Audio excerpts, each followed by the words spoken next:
Isn't that where the saying comes from of beware of Greeks bearing gifts? Eh? With a Trojan horse? Ha ha ha!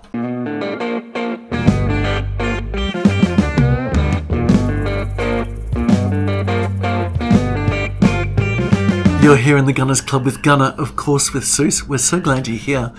There's a book that's recently come out. It's called Plan Red, and it deals with China's war on America, and how very telling and very interesting given the tariff war at the moment and the video that we've just done on the shipping tariffs of Chinese-made ships. Now, so much is going on. In the book Plan Red, we get introduced to the concept of what the political party in China is all about. Come 2049, it'll be the 100th anniversary of the founding of it. And in their ideology, there's so many things to be achieved. And that includes things like Taking Taiwan for sure, taking back what they believe is theirs. Yep. And changing their economic model, essentially from being one of solely production to design and AI and quantum computing, and being the dominant force in the world, or at least making it a multipolar world. You see, under Chinese thought for centuries, if not millennia, as sure as there is only one light in the heavens, the sun, there should only be one ruler and only one sovereign state. And the idea behind this book is that naturally then that state should be what to us now is the emerging power of China, but for them was always known as the Middle Kingdom. The middle because the world rotated around them. Now have a look at China today and have a look at the world that directly does revolve around them. They're in the geographic area, so the South China Sea. So at the moment they're in disputes and also in grabs of territory with the Philippines. Yep. Vietnam. Pretty much every one of the neighbours that they've got there. Well, that's because they're hemmed in, basically, but by this ring where they actually don't have ocean-going status out of there. So they're trying to grab that area to give them the leverage to be able to become an ocean-going state. Yeah, and project power. Yeah. So effectively, they look at this, they refer to it as blue natural soil. Yeah. How's that? So the sea which surrounds them and their neighbours is their native blue natural soil. Now have a think about this. In their ideology, it extends beyond the South China Sea to actually the heavenly bodies close by. That's also seen in their parlance as islands of territory for them. And the ideology is that if they do not seize these heavenly realms, their descendants will come to blame them for not having actually fulfilled that and taken that territory. So there's a lot to be achieved by 2049, but to do that, there can only be one hegemony. At the moment, that is of course America, and that means that has to be toppled at any way of doing it.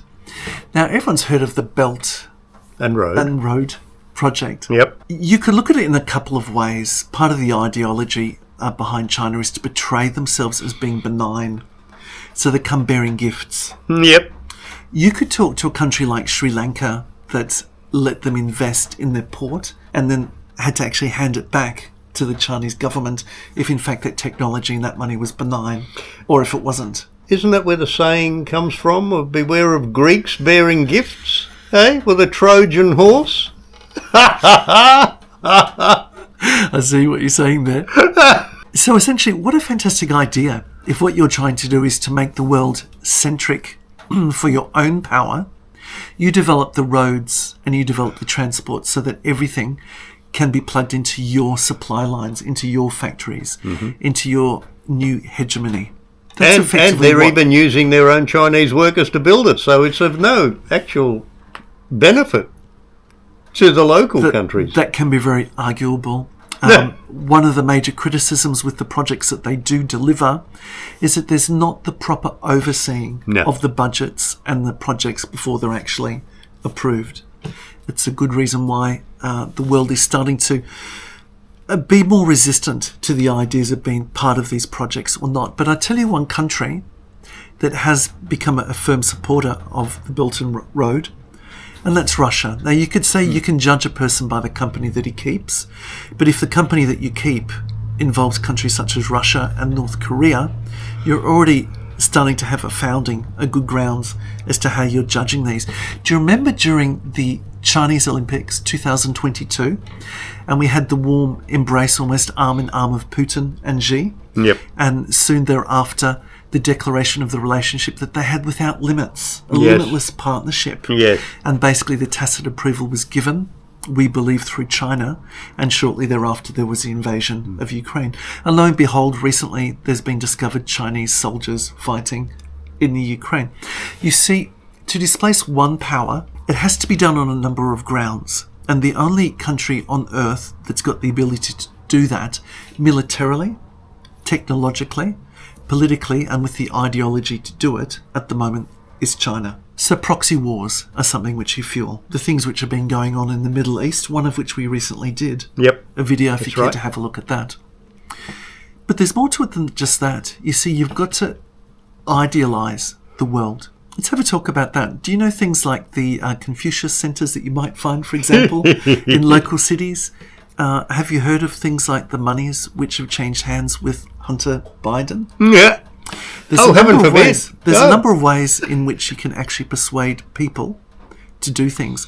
Some of it is through societies, ideologies, centres of thought, and other ways of it is to directly buy people of influence. And some of these people that you can buy of influence, they don't have to just be in one generation of politics. It can be a successive plan to do something like that.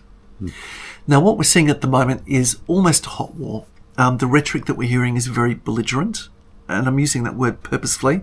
It has to do with war. It's saber-rattling. It's saying that it's a tit for tat. Forget what Jesus said about if you're struck on one cheek, to turn the other cheek and be prepared to be hit on the other. The rhetoric that we're hearing is bellicose. It's that if we get hit on the cheek, we will hit you back, and we will respond to the same force and in the same degree, in the same manner. Whether it's an economic war, a diplomatic war, or what they call a hot war, what we understood the cowboys and Indian sorts of wars, the kinetic wars. That's what they're prepared to do. But you see, this makes us think that everybody's playing on fair terms. And we believe that because China joined the World Trade Organization, that they're bound by fair terms. But when you look at things like subsidized postage of goods that they sell, you realize that there's no such thing as fair globalized trade at all.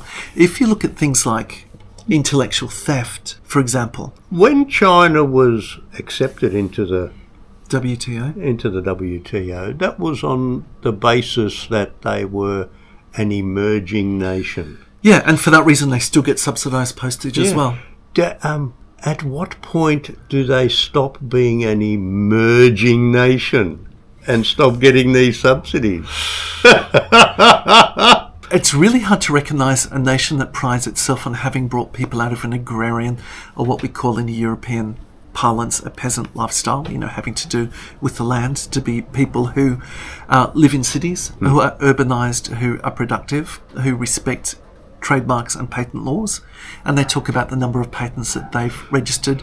But in fact, I'm going to use the word patently. Patently, if you were to order something from Temu, for example, you would expect to be able to find a copy of something which already exists in the free Western world, for which, arguably, the trademark may not have been kept. Now, it goes a lot beyond just something like that. So in China, there is at least 800 million facial recognition cameras. When I say at least, I'm not adding a further billion cameras which do the exact same thing, which we call mobile phones today.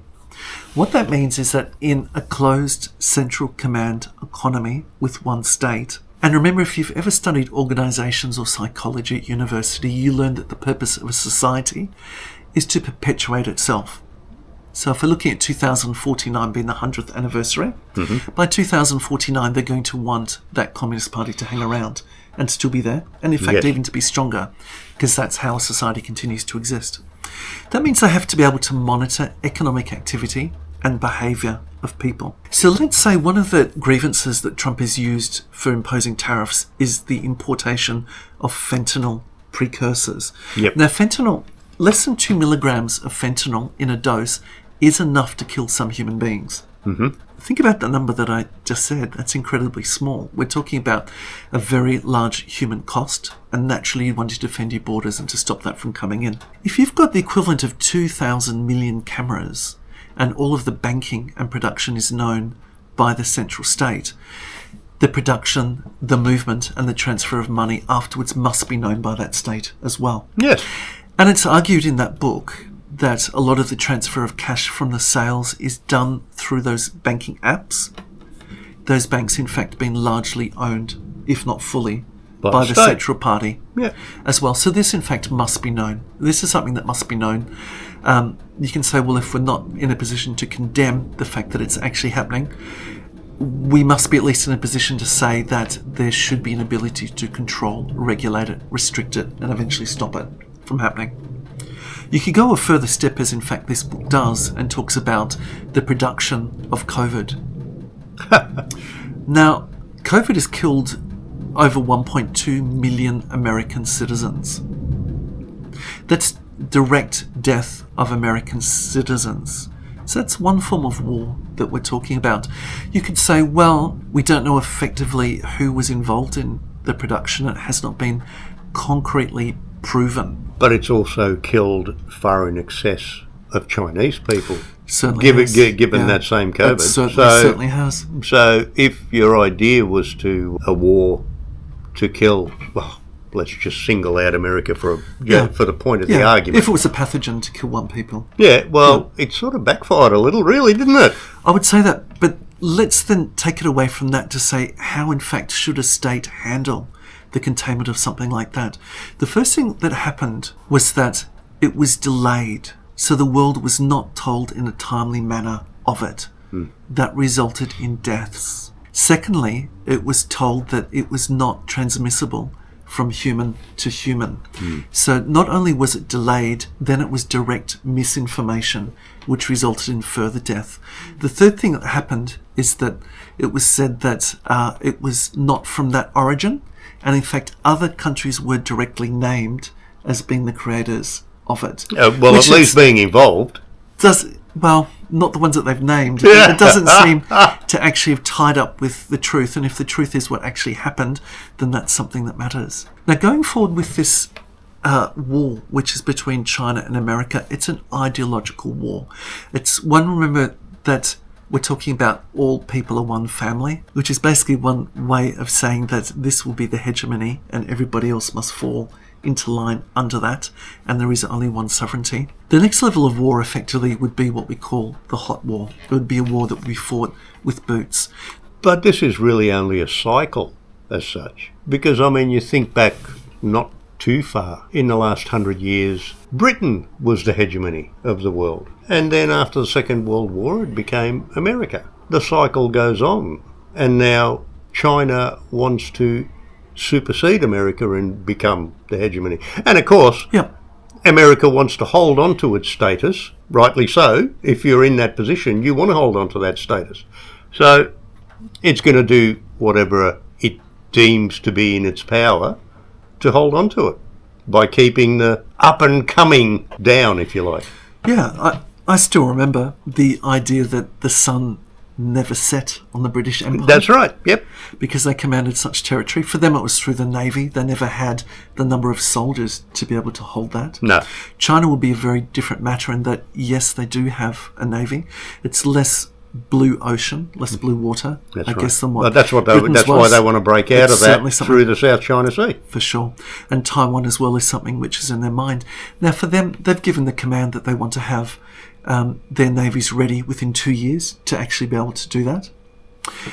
And actively, according to this book, what they've been doing is removing officers from the army, navy, who effectively are anti-war, are against this notion of conquest. Yep.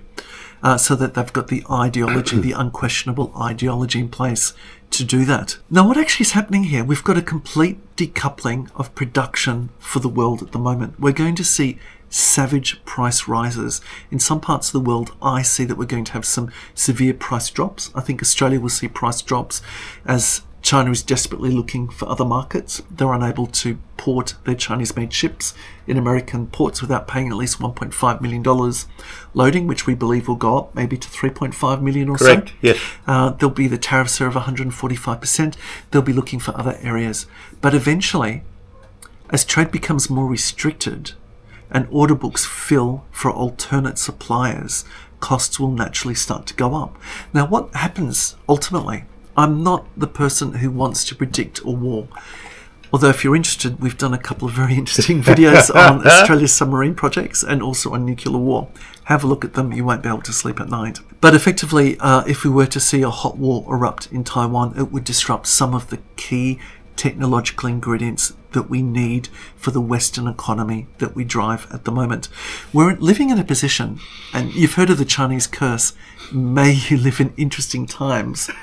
We are living in a period of very interesting times. Please, when you read something, please, when you watch a report, listen, bathe it in what's actually happened in the past in history. Remember, we've had the hegemonies of the US and the UK, and still effectively they're still occupying parts of the world. Yeah. We've still got large American bases in the Philippines, in Japan. Oh, many around of this them. area there, cooperations with Vietnam. Yes.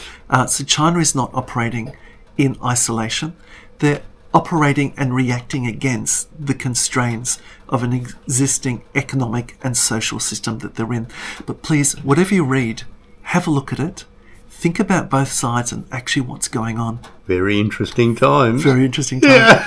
If you like what you see, join us again for more adventures on Sociology. We'll see you soon. And don't forget to like and subscribe. We'll catch you on the next one.